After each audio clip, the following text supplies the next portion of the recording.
What's up, you guys? Welcome back to my channel. I am Jaleesa, and today I'm going to be doing a mid-year book freakout tag, and let's just jump right into the video. So the first question is the best book I've read so far in 2020. This book is about to make its second debut on my channel, but for good reason. Dun, dun, dun, dun. Crave by Tracy Wolff. This book is amazing. It follows this girl, and she has to move to Alaska with her cousin, and she's an ordinary human being, but she ends up going to a school for witches, werewolves, gargoyles, and vampires. And so she finds herself in the midst of all these creatures and all these unanswered questions about herself and her family, and it's just so good. And if you're kind of out of the whole Twilight zone, I think Crave would definitely be for you. So freaking good. Tracy Wolff did her thing with this book. The next question is the best sequel I've read so far. I have not read a sequel to any of the books I've read yet. However, I just finished The Bells yesterday, and I absolutely plan on buying the sequel to The Bells, which is called The Everlasting Rose.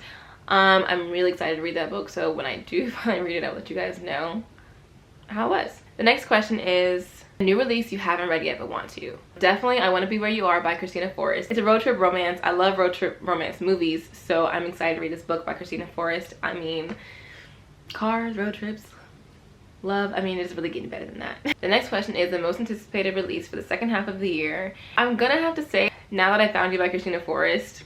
Go figure. I haven't even read her first book yet, but she writes romance novels, YA romance, and that's my thing. And so I'm really looking forward to Now That I Found You. It will see. It comes out, I think, August 25th. The next question is your biggest disappointment. I don't want to like make anybody feel bad or give like a negative review of something or anything like that, but my biggest disappointment so far this year has definitely been The Upside of Falling. The book was cute, don't get me wrong. However, as I was reading this book, I definitely felt like I was reading To All the Boys I Loved Before by Jenny Han, but in like a super condensed version. It was too quick. You guys, it's a very short, I mean, it's a super short read. It was way too quick in my opinion, and too many of the concepts in this book, and even down to some of the scenes, they were too similar to the To All the Boys I Loved Before trilogy. I mean, it was super lighthearted and super cute, but I just was kind of expecting a little bit more, and I wasn't expecting to almost feel like I was reading the same book twice. But if you want like a quick, cute story to read, this is definitely the book for you. Next question is the biggest surprise. This is super easy. If you've been watching some of my videos, you already know that I am a YA romance buff. That is my favorite genre. It's all I like to read and watch. I am all gung-ho for love and romance and relationships, and I don't really ever read fantasy. But the biggest surprise for 2020 so far has definitely been The Bells. I know it didn't come out this year, but it was surprisingly very good. I gave this book a 3.5 out of 5. I know that sounds kind of low, but I have my reasons for that. It just kind of takes a long time to get to like the bulk of the story, but once you get into it, I mean, it's hard to get out of it. It was a surprise because I'm not used to the concepts of fantasy, and I feel like even other fantasy books are not like this one because of, you know, what it's about. You know, there's a little bit of romance in here, there's questions, there's mystery, evil people. I mean, you have a couple evil characters in here, so I mean, you have betrayal.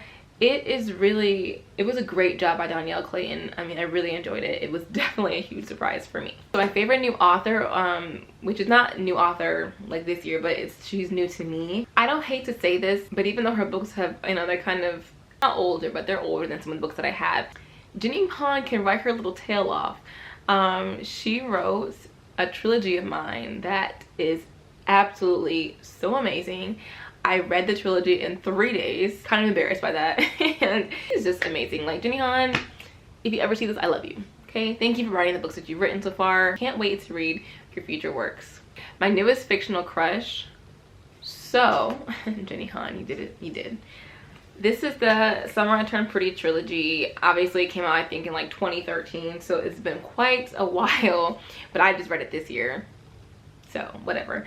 But there's a boy in this book. His name is Conrad, and he is one of the many love interests that Belly has. And Conrad, he's cute. He's the kind of guy you imagine you're gonna have like a summer love with. And he's, I mean, he's got like a rough side to him, but he's also sensitive. He's just super real. Like, Conrad, I love you.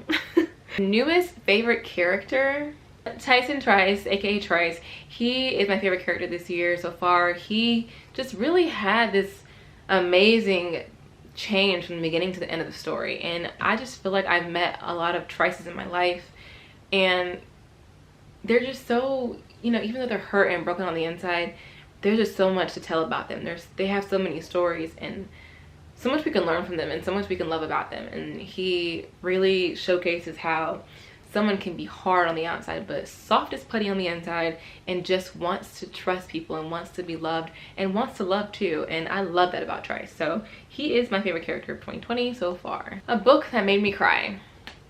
Second debut as well on my channel.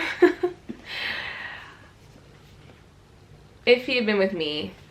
Guys, I can't talk enough about this book because a character in this book dies, and then another character in this book almost dies, and then it's like there's life after death, and it's just, this book is so good. You root so hard for the two main characters, and you root so hard for them to come together, and then you kind of are torn apart when their life kind of goes up, you know, just changes so fast. Like, if I got anything from this book, it is that I need to make sure I tell people that I love and I care about how I feel before it's too late.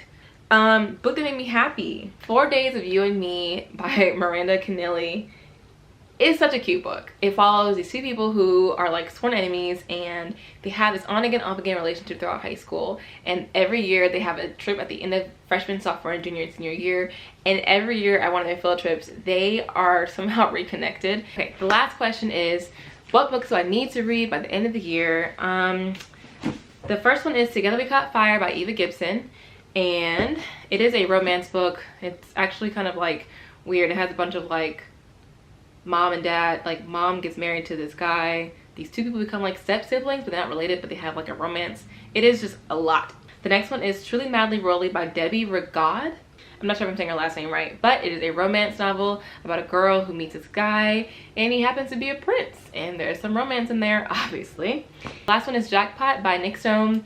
It is about a girl who has to go find this person who wins the lottery, and this guy, I think he's in her class, he wants to go with her, and of course it's like a road trip adventure romance book. Okay, you guys, that's it. I hope you enjoyed my video. If you watched this video to the end, please put a crown emoji, because obviously you guys are all royalty in my eyes, and I will see you guys next time.